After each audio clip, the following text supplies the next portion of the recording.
गे आज, तबे सफल है तो सब काम काज है।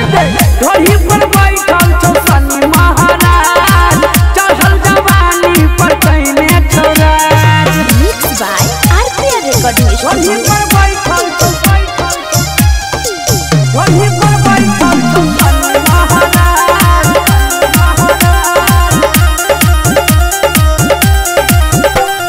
राशि फल छौरी है गे गरबर छोटो है, बाजू पर मरवाइले बजरंगी के मोहर।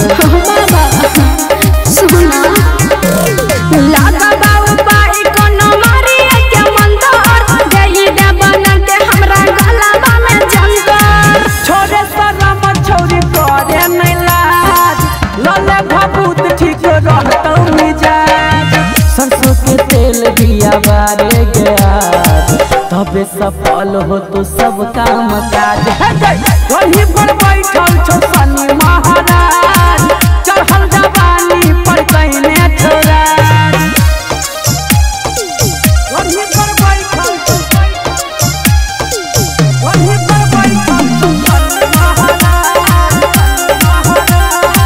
Mix by RPR recording studio.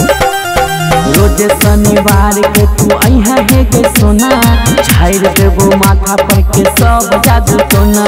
हो बाबा कोनो उपाय लगवा, जिना से हमारा बिगड़ गेला दशा, तोरे पलग न चिया अंतिम आशा।